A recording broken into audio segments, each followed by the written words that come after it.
Okay students, conductivity, equivalent conductivity और molar conductivity ये हम लोग आज डिस्कस करेंगे डिटेल में। इसे डिस्कस करने से पहले पिछले क्लास में हमने पढ़ा था metallic conductance and electrolytic conductance.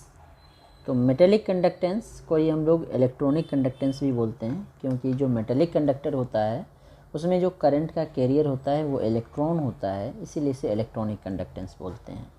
तो सबसे पहले हम लोग देख रहे हैं जो मेटेलिक कंडक्टेंस है, दैट इज इलेक्ट्रॉनिक कंडक्टेंस है, ये किस किस फैक्टर पे डिपेंड करता है। तो मेन 3 फैक्टर है, जिसमें कि फर्स्ट जो है यह है nature and structure of metal. Metal के नेचर और स्ट्रक्चर पे, nature and structure of metal. जो हमारा मेटल है इसके जो स्ट्रक्चर है किस तरह से, जो ये टाइटली बॉन्डेड है, इसकी पैकिंग किस तरह से, अगर पैकिंग ज़्यादा अच्छा है तो इलेक्ट्रॉन आसानी से मूव नहीं कर पाएगा। इलेक्ट्रॉन मूव करने के लिए वैकेंट स्पेस है या नहीं, मतलब इसकी क्या स्ट्रक्चर है, कैसी पैकिंग है और इसका क्या नेचर है, आसानी से इलेक्ट्रॉन देने की है या नहीं है, इस पर डिपेंड करता है।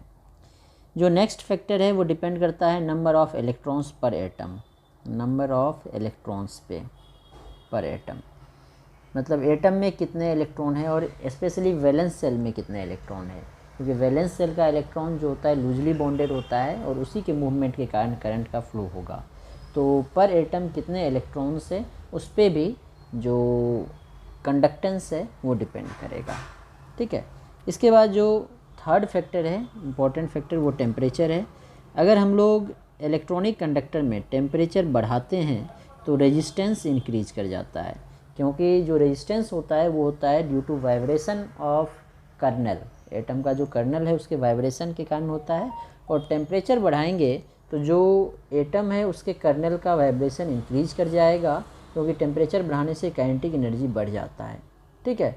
तो वाइब्रेशन का कर्नल का वाइब्रेशन बढ़ जाएगा, जिसके कारण इसकी रेजिस्टेंस बढ़ जाएगी, और रेजिस्टेंस के रेसिप्रोकल होता है कंडक्टेंस। तो रेजिस्टेंस बढ़ेगा तो कंडक्टेंस डिक्रीज कर जाएगा। ठीक है। तो ये तो हमने electronic conductor, that is metallic conductor के बारे में देखा। अब हम लोग नेक्स्ट देखेंगे इलेक्ट्रोलाइटिक कंडक्टेंस किस किस चीज़ पे डिपेंड करेगा। और इलेक्ट्रोलाइटिक कंडक्टेंस को हम लोग आयनिक कंडक्टेंस भी बोलेंगे, क्योंकि जो इलेक्ट्रोलाइटिक कंडक्टर होता है इसमें जो करंट का कैरियर होता है वो आयंस होते हैं। तो जो इलेक्ट्रोलाइटिक कंडक्टर है या आयनिक कंडक्टर है उसका जो कंडक्टेंस होगा वो इलेक्ट्रोलाइटिक कंडक्टेंस होगा या आयनिक कंडक्टेंस होगा। ये किस किस चीज़ पे डिपेंड करेगा। तो जैसे हमने मेटेलिक कंडक्टर, जिसको इलेक्ट्रॉनिक कंडक्टर बोले थे, उसका कंडक्टेंस सबसे पहले नेचर ऑफ मेटल पे डिपेंड किया था। उसी तरह ये भी नेचर ऑफ इलेक्ट्रोलाइट पे डिपेंड करेगा। हमारा जो इलेक्ट्रोलाइट है वो किस टाइप का है, स्ट्रॉन्ग इलेक्ट्रोलाइट है या वीक इलेक्ट्रोलाइट है।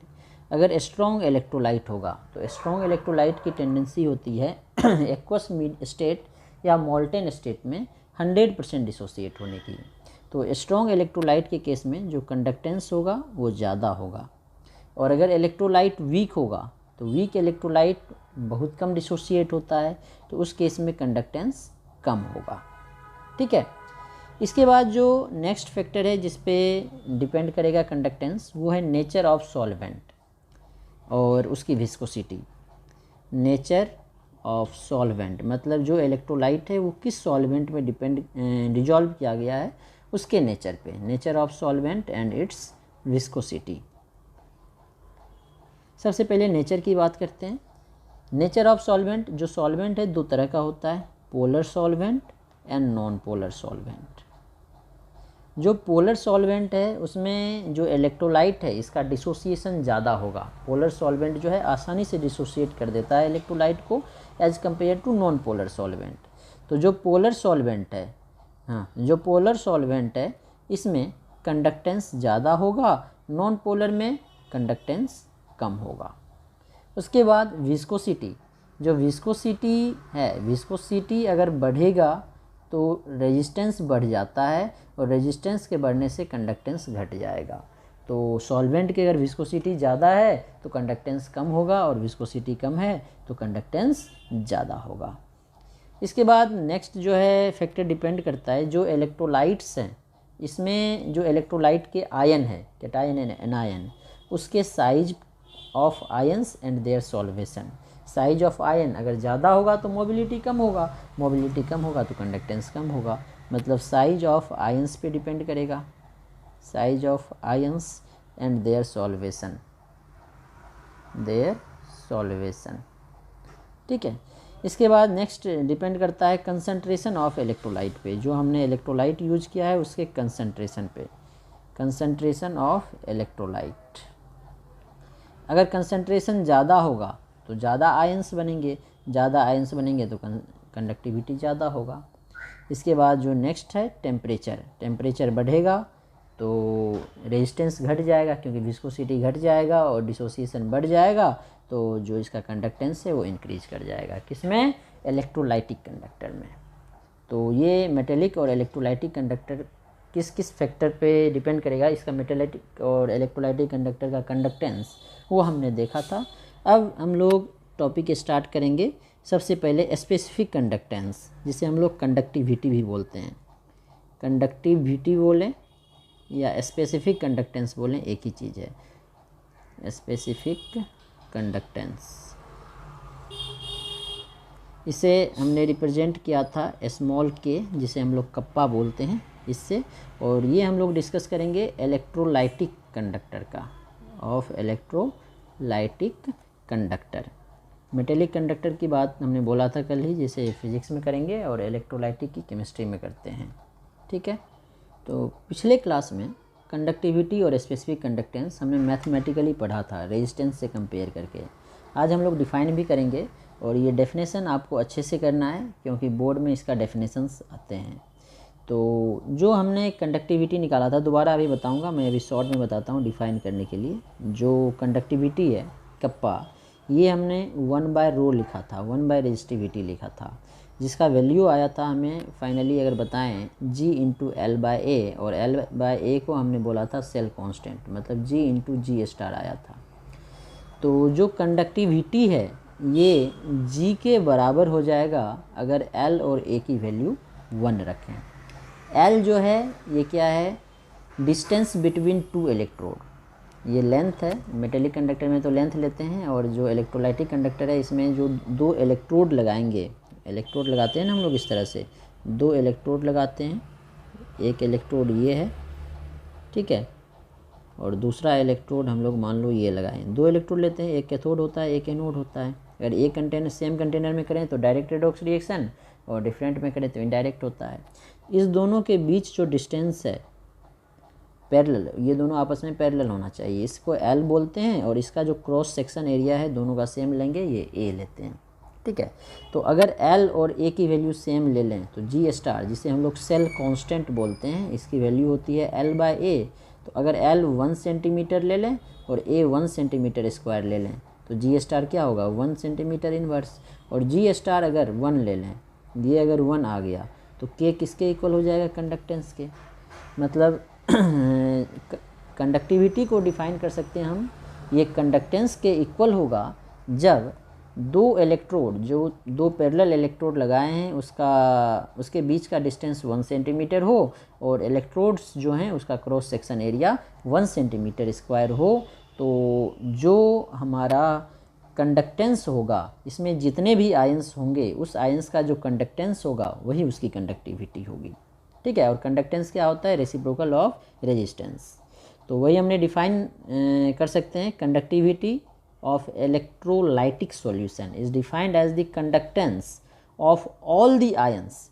जो ये सेल बन रहा है इसमें जितने भी आयंस हैं इसका कंडक्टेंस, इसकी जो कंडक्टेंस होगा all the ions when solution is placed between 2 parallel electrodes, जो कि हमने ये दोनों पैरेलल लिया है, इसको मान लो A इलेक्ट्रोड है, इसको B इलेक्ट्रोड है, दोनों पैरेलल इलेक्ट्रोड है, placed between 2 parallel electrodes having cross section area, जिसका क्रॉस सेक्शन एरिया A है, ये कितना बोला हमने? 1 centimetre square, and distance between them, और दोनों के बीच का डिस्टेंस जो है L वो 1 सेंटीमीटर हो। तो इसके बीच जितने भी आयंस हैं, इलेक्ट्रोलाइट, जो भी इलेक्ट्रोलाइट है उसके जितने आयंस हैं उसका जो कंडक्टेंस होगा that is known as conductivity, ठीक है। कंडक्टिविटी ऑफ इलेक्ट्रोलाइटिक सॉल्यूशन में also defined as conductance of 1 centimetre square of solution. क्योंकि लेंथ अगर 1 सेंटीमीटर L 1 सेंटीमीटर हो और cross section area 1 centimetre, sorry length 1 centimetre और cross section area 1 centimetre square हो, तो वॉल्यूम जो है एरिया इंटू डिस्टेंस होता है, तो 1 इंटू 1 सेंटीमीटर क्यूब को ही ml बोलते हैं। ठीक है, तो 1 centimetre cube that is 1 ml solution का जो कंडक्टेंस होगा उसे ही हम लोग बोलेंगे कंडक्टिविटी। तो इस तरह से हम लोग डिफाइन कर सकते हैं। डेफिनेशन याद रखना, पीडीएफ में लिखा हुआ भी है। Conductivity of electrolytic solution is defined as the conductance of all the ions when solution is placed between two parallel electrodes having cross section area 1 centimetre square and distance between them is 1 centimetre. और mathematically जो k का value होता है ये होता है 1/ρ, और रो जो है हमने बताया है जो r है ये होता है रो इंटू L/A, तो यहाँ से रो की वैल्यू आ जाएगी r इंटू A/L। तो देयरफॉर यहाँ से k कप्पा स्मॉल k है, ये k की वैल्यू क्या आ जाएगी 1/ρ, तो r इंटू A/L। तो यहाँ से k इक्वल्स टू हम लोग लिख सकते हैं 1/r, ये उल्टा हो जाएगा, into L/A। 1/r reciprocal of resistance is known as conductance, G into L/A को हम लोग बोलते हैं G स्टार। G स्टार क्या बोलते हैं, सेल कांस्टेंट। तो जो कंडक्टिविटी है ये इक्वल होगा कंडक्टेंस इंटू सेल कांस्टेंट के। अब इसकी अगर यूनिट की बात करें, कंडक्टिविटी की अगर यूनिट की बात करें, unit of K, G 1/r है तो ohm inverse into cell constant G star L/A होता है तो centimetre inverse, ohm inverse centimetre inverse, और ओम इनवर्स को हम लोग क्या बोलते हैं, साइमन पर सेंटीमीटर। ये कंडक्टेंस का यूनिट आ जाएगा। ठीक है, और अगर SI यूनिट की बात करें, SI यूनिट तो डिस्टेंस मीटर में लेंगे, साइमन पर मीटर, ये SI यूनिट की बात करेंगे। वैसे केमिस्ट्री में हम लोग जो सेल का लेंथ लेते हैं, मीटर बहुत बड़ा हो जाएगा उतना मीटर नहीं लेते हैं, सेंटीमीटर में ही लेते हैं, तो साइमन पर सेंटीमीटर लेंगे। यहाँ पे K जो है कंडक्टिविटी, G जो है conductance, G star cell constant, R resistance, L length है दोनों इलेक्ट्रोड के बीच का, A जो है क्रॉस सेक्शन एरिया है, R जो है रेजिस्टेंस है। ठीक है, तो ये हमारा हो गया कंडक्टिविटी, जिसे हम लोग स्पेसिफिक कंडक्टेंस भी बोलते हैं। अब हम लोग नेक्स्ट देख रहे हैं मोलर कंडक्टिविटी, इसे ही हम लोग मोलर कंडक्टेंस भी बोलते हैं। तो मोलर कंडक्टिविटी बोले या मोलर कंडक्टेंस बोले एक ही चीज़ है। इसे हम लोग लेमडा m से रिप्रेजेंट करते हैं। इस तरह से लेमडा वेवलेंथ वाला लेमडा सब्सक्रिप्ट में स्मॉल m, या कैपिटल लेमडा सब्सक्रिप्ट में स्मॉल m, तो कैपिटल लेमडा इस तरह से लिखते हैं, सब्सक्रिप्ट में m, दोनों तरह से इसे हम लोग रिप्रेजेंट कर सकते हैं। ठीक है, ऑफ इलेक्ट्रोलाइटिक सॉल्यूशन, ये हम लोग इलेक्ट्रोलाइटिक सॉल्यूशन के लिए पूरा चैप्टर में पढ़ेंगे, मेटेलिक कंडक्टर का नहीं पढ़ेंगे। ठीक है, इलेक्ट्रोलाइटिक कंडक्टर का ही सारा कुछ पढ़ेंगे। तो बच्चे कंडक्टिविटी इससे पहले हमने डिफाइन किया था, जिसे हम लोग स्पेसिफिक कंडक्टेंस भी बोलते थे। वो बोले थे हमने जब दो पैरेलल इलेक्ट्रोड को 1 सेंटीमीटर डिस्टेंस पे रखें और जो इलेक्ट्रोड है उसका cross section area 1 centimetre square रखें हैं, तो उसमें जितने भी आयन्स हैं उसका जो कंडक्टेंस होगा वो कंडक्टिविटी है। मोलर कंडक्टिविटी में थोड़ा सा चेंज करेंगे, सेम रहेगा। दो इलेक्ट्रोड को 1 सेंटीमीटर डिस्टेंस पे रखेंगे, दोनों का cross section area 1 centimetre square है, उसमें 1 मोल आयन देंगे, 1 मोल आयन। उसमें फिक्स नहीं था, कितनों भी आयन्स हो सकते थे, उसका वॉल्यूम कितना भी हो सकता है, लेकिन इसमें मोल और वॉल्यूम दोनों फिक्स करेंगे। मोल कितना रखेंगे 1 मोल, और वॉल्यूम कितना रखेंगे VmL। तो इसको जो डिफाइन करते हैं मोलर कंडक्टिविटी या molar conductance is defined as conductance of all the ions produced by dissolving 1 mole electrolyte, sorry 1 mole ion नहीं, 1 मोल इलेक्ट्रोलाइट। जैसे NaCl है तो 1 मोल NaCl, तो आयन्स तो 2 मोल हो जाएगा। आयन्स 1 मोल नहीं लेंगे, इलेक्ट्रोलाइट 1 मोल लेंगे। 1 मोल इलेक्ट्रोलाइट को डिजॉल्व करेंगे, VmL सॉल्यूशन लेंगे, and placing the solution between 2 parallel electrodes 1 centimeter apart and large enough to contain between them the whole of solution is called, is called तो ज़रूरत नहीं है। जैसे एग्जांपल डायग्राम से देखो, हमने एक इलेक्ट्रोड लिया ठीक है, इसका जो क्रॉस सेक्शन एरिया है ये लेंगे 1 सेंटीमीटर स्क्वायर। दूसरा इलेक्ट्रोड लेंगे, इसका भी cross section area 1 centimetre square लेंगे। और दोनों के बीच का डिस्टेंस कितना लेंगे 1 सेंटीमीटर। देखने में ज़्यादा हो गया, ये 1 सेंटीमीटर ही लेंगे, ठीक है। और इसमें 1 मोल इलेक्ट्रोलाइट देंगे। आयन हमने गलत बोल दिया था स्टार्टिंग में, इलेक्ट्रोलाइट होगा। 1 मोल इलेक्ट्रोलाइट लेंगे और इसमें जो सॉल्यूशन लेंगे उसका वॉल्यूम VmL। और जो ये लेंथ फिक्स किया, क्रॉस सेक्शन एरिया फिक्स किया, और जो ये हाइट है वो डिपेंड करेगा, इतना हाइट लेना है कि 1 मोल इलेक्ट्रोलाइट और VmL सॉल्यूशन कंप्लीट इसमें आ जाए। तो उस टाइम पे जो इसका कंडक्टेंस होगा that is known as molar conductance. Specific conductance जिसको कंडक्टिविटी बोला था, उसमें मोल ऑफ इलेक्ट्रोलाइट और वॉल्यूम फिक्स नहीं था, कितना भी हो सकता है, ठीक है, वो पूरे सॉल्यूशन का होता है। और इसमें हमने फिक्स कर दिया 1 मोल इलेक्ट्रोलाइट ही होगा और वॉल्यूम ऑफ सॉल्यूशन 1 VmL ही होगा, ठीक है। तो इसका जो फॉर्मूला होगा, और उसमें हमने वॉल्यूम बोला था 1 ml, वॉल्यूम इसमें VmL, उसमें वॉल्यूम 1 ml, क्योंकि 1 सेंटीमीटर स्क्वायर और 1 cm लिया था, तो उसका वॉल्यूम हमने बोल दिया था 1 ml। लेकिन इसमें ये फिक्स नहीं किया था, जो हमारा मोल ऑफ इलेक्ट्रोलाइट है वो फिक्स नहीं किया था, लेकिन इसमें 1 मोल होगा, ठीक है। तो जो लैम्डा m है, इसको अगर हम लोग रिलेशन निकाले कंडक्टिविटी के साथ तो K इंटू वी होगा, क्योंकि ये 1 ml के लिए था, ये VmL के लिए है, तो K इंटू वी आ जाएगा इसका। और ये फॉर्मूला इस तरह से हमने इसीलिए लिया है क्योंकि जो ये K था ये 1 ml के लिए था, इसमें VmL हमने लिया है तो इसलिए V से मल्टीप्लाई कर दिया। 1 ml के लिए K तो VmL के लिए V से मल्टीप्लाई कर दिया, ठीक है। तो K इंटू वी आ जाएगा। अब जो ये V है ये 1 मोल इलेक्ट्रोलाइट को कंटेन कर रहा है। अब इसको हम लोग मोलरिटी के टर्म में एक्सप्लेन करेंगे। तो जो C है यहाँ पे हम लोग कंसंट्रेशन ले रहे हैं, concentration in terms of molarity, terms of molarity. C जो है यहाँ पे हम लोग मोलरिटी लेंगे, अब C के टर्म्स में निकालेंगे। तो बच्चे जो कंसंट्रेशन C मोलरिटी है ये क्या होता है, number of moles of electrolyte, number of moles of electrolyte upon volume of solution, volume of solution. और वॉल्यूम ऑफ सॉल्यूशन क्या होना चाहिए, लीटर में होना चाहिए। तो हमारे पास जो इलेक्ट्रोलाइट है वो 1 मोल है और वॉल्यूम जो है VmL है। तो कंसंट्रेशन VmL में है तो इसको हमें क्या करना पड़ेगा, 1000 से डिवाइड करना पड़ेगा, ठीक है। तो V/1000 लीटर आएगा ना, VmL/1000। अब ये लीटर में आ गया तो ये क्या हो जाएगा 1000/V। तो ये हमारा कंसंट्रेशन आ गया, तो 1000/V कंसंट्रेशन आ गया, ठीक है ना। तो अब V की वैल्यू क्या आ जाएगी, V को अगर इधर करेंगे तो क्या आ जाएगा 1000/C, यही आ जाएगा। तो जो हमारा लैम्डा m का हमने फॉर्मूला लिखा था इसको इक्वेशन 1 मान लेते हैं। तो फ्रॉम इक्वेशन 1 के नहीं लैम्डा m की वैल्यू क्या हुई थी हमारे पास, K इंटू वी।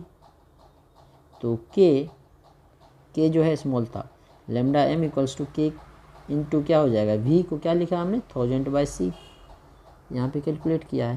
तो यहाँ से लैम्डा m का फॉर्मूला निकल गया, K इंटू K मतलब स्पेसिफिक कंडक्टेंस, कंडक्टिविटी जिसे बोलते हैं, इंटू 1000/C, और C क्या होगा उस सॉल्यूशन का, मोलरिटी, ठीक है। तो इस तरह से हम लोग इसे देख सकते हैं।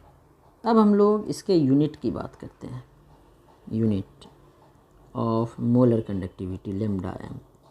तो जो K है इसका यूनिट तो होता है साइमन पर सेंटीमीटर, जो हमने दिखा था, डिवाइडेड बाय C कंसंट्रेशन है, मोलरिटी। तो मोल पर लीटर लिखते हैं, मोल पर लीटर, लेकिन 1000 से डिवाइड किया है तो मोल पर मिलीलीटर लेंगे। तो साइमन पर centimetre divided by mole, millilitre को हम लोग क्या लिख सकते हैं, सेंटीमीटर क्यूब, तो पर सेंटीमीटर क्यूब आ जाएगा, ठीक है। तो अब इसे सॉल्व करते हैं। तो ये क्या आ गया, साइमन पर सेंटीमीटर ऊपर है और मोल पर सेंटीमीटर क्यूब नीचे है। तो सेंटीमीटर क्यूब ऊपर जाएगा तो प्लस में होगा, सेंटीमीटर स्क्वायर हो जाएगा, तो ये आ जाएगा साइमन सेंटीमीटर स्क्वायर पर मोल, साइमन सेंटीमीटर स्क्वायर पर मोल। साइमन को हम लोग ओम इन्वर्स भी लिख सकते हैं, इसको ओम इन्वर्स सेंटीमीटर स्क्वायर पर मोल भी आप लिख सकते हैं। और अगर एसआई यूनिट की बात करें तो एसआई यूनिट इसका आ जाएगा साइमन मीटर स्क्वायर पर मोल, फिर हम लोग इसे मीटर में लेंगे।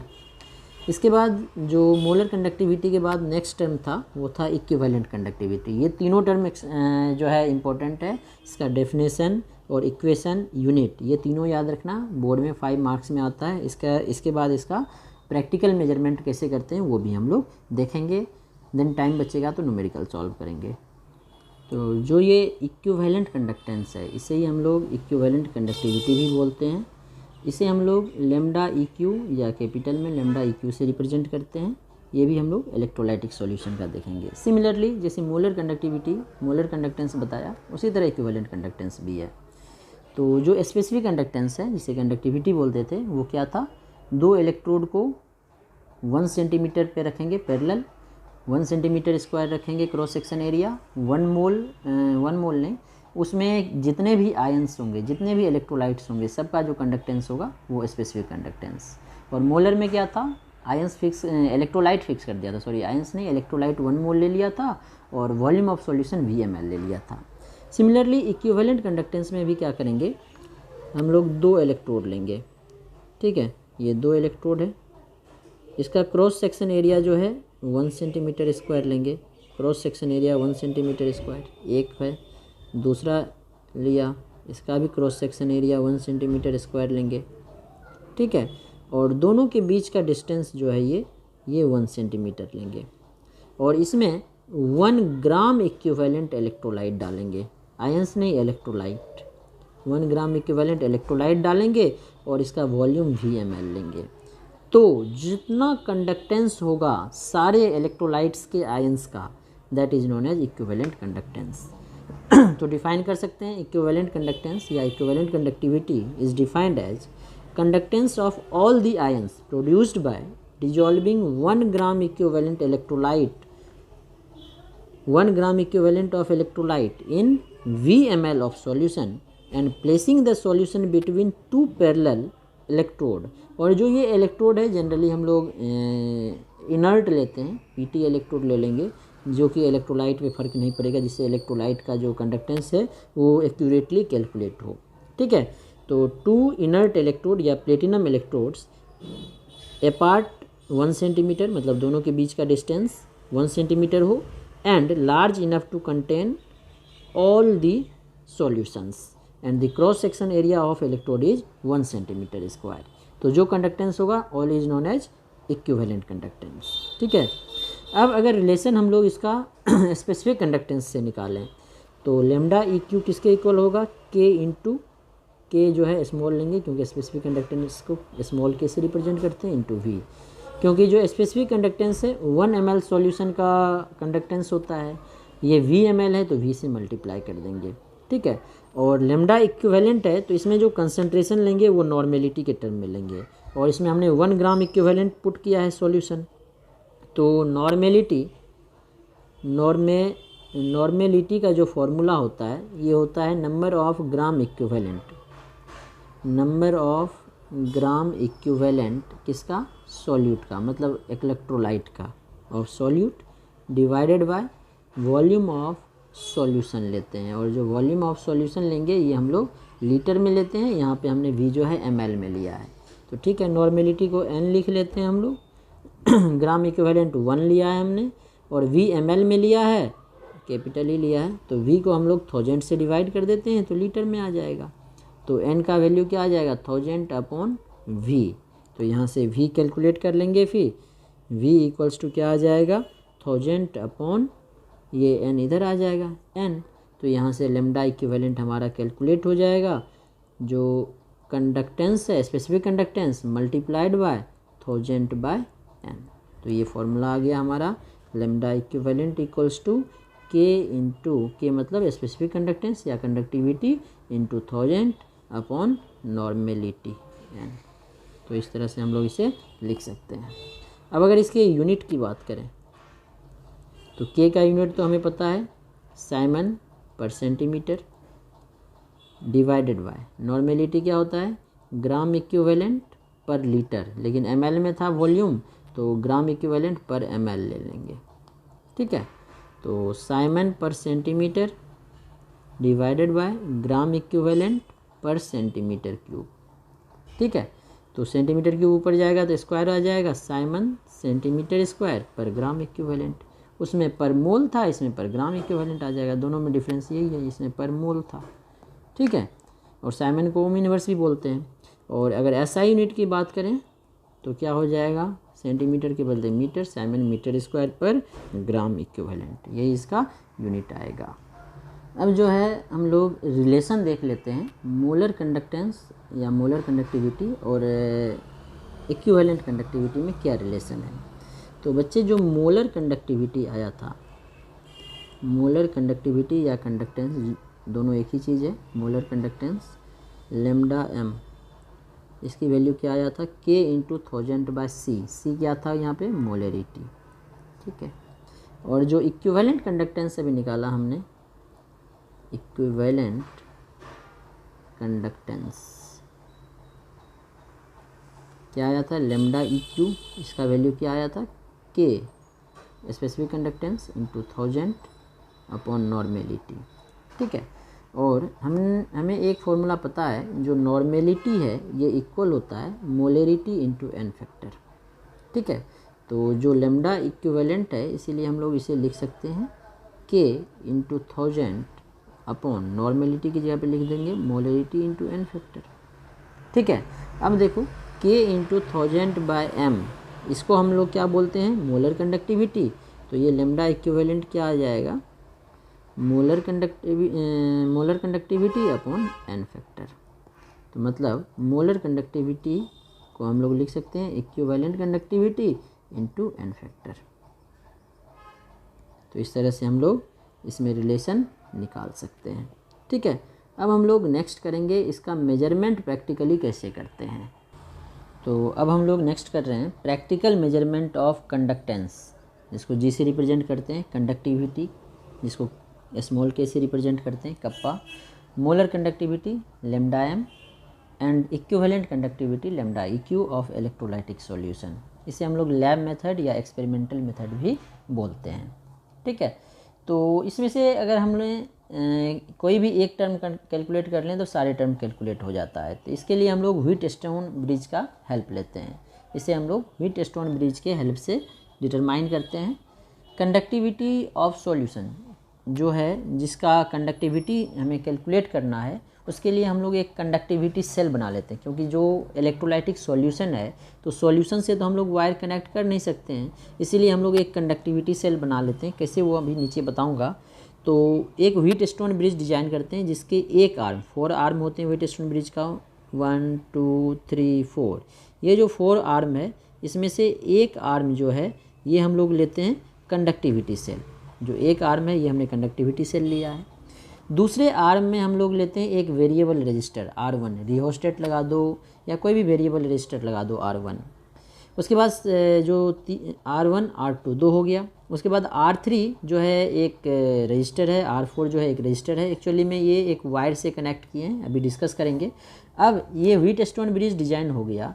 तो अब वेरिएबल रजिस्टर हमने क्यों लगाया, यहाँ से जो हम लोग सप्लाई दे रहे हैं और यहाँ पे डिटेक्टर है, डिटेक्टर का डिफ्लेक्शन नल करने के लिए हम लोग वेरिएबल रजिस्टर को चेंज करके इसका डिफ्लेक्शन नल करेंगे।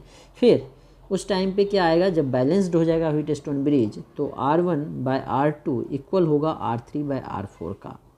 हमें R2 निकालना है, तो R2 इक्वल्स टू क्या होगा, R1 × R4 divided by R3।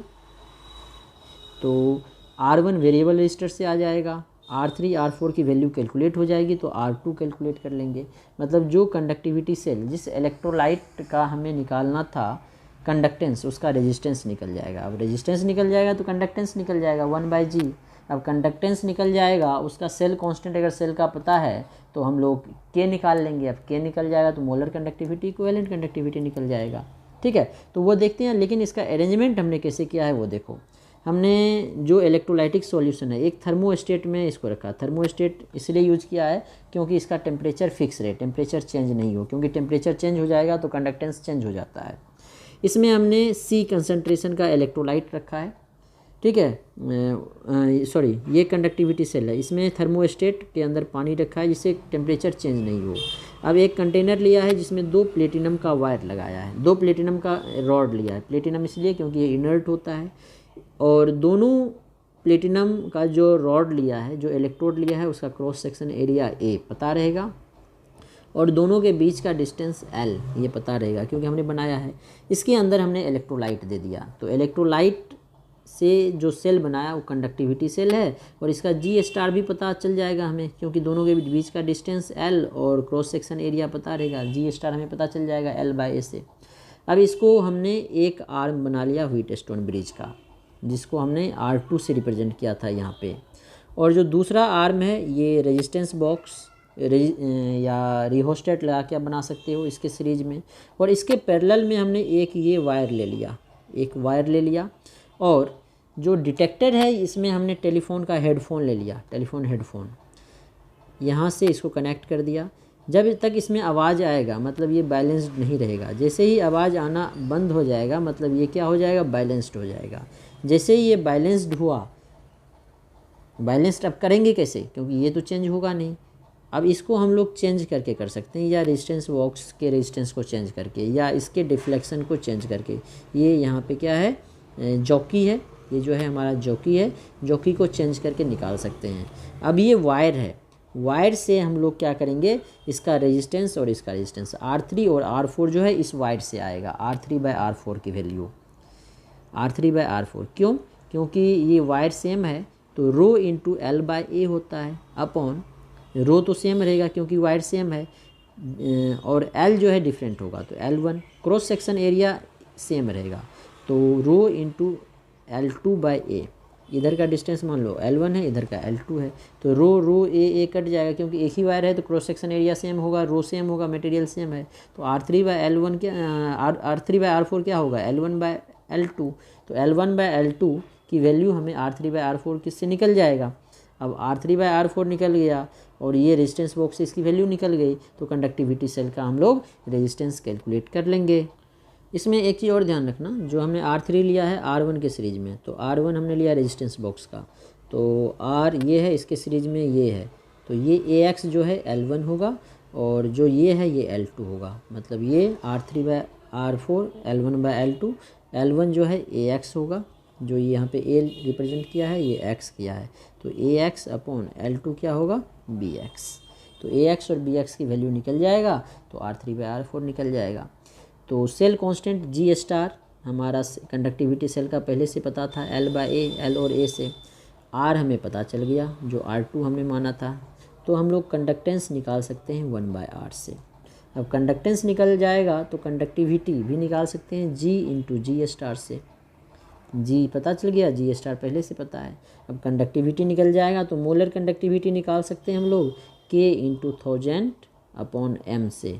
M जो है जो हमने इलेक्ट्रोलाइट यूज किया है उसका कंसंट्रेशन भी पता रहेगा तो मोलर कंडक्टिविटी निकल जाएगा। और अगर इक्विवेलेंट कंडक्टिविटी निकालना है तो K इंटू 1000 अपॉन N से। जो सॉल्यूशन है उसका नॉर्मेलिटी पता रहेगा तो उससे हम लोग इक्विवेलेंट कंडक्टिविटी भी निकाल सकते हैं। इसके बाद जो एक प्रॉब्लम था, जो हमारा सॉल्यूशन था, इसको व्हीटस्टोन ब्रिज में कैसे कनेक्ट करेंगे, वो हमारा एक कंडक्टिविटी सेल से ख़त्म हो गया।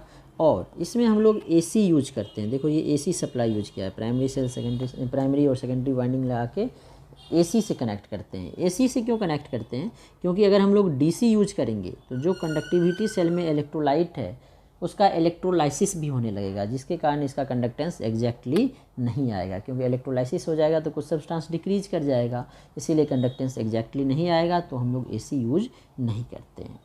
दूसरा रीज़न है जो DC है वो थोड़ा सा पोलराइजेशन भी कर देता है, जिसके कारण रेजिस्टेंस चेंज हो जाता है, और रेजिस्टेंस चेंज होगा तो एग्जैक्ट वैल्यू फिर हमारा कंडक्टेंस का नहीं आएगा, जिसके कारण हम लोग DC यूज नहीं करके AC यूज करते हैं। ठीक है।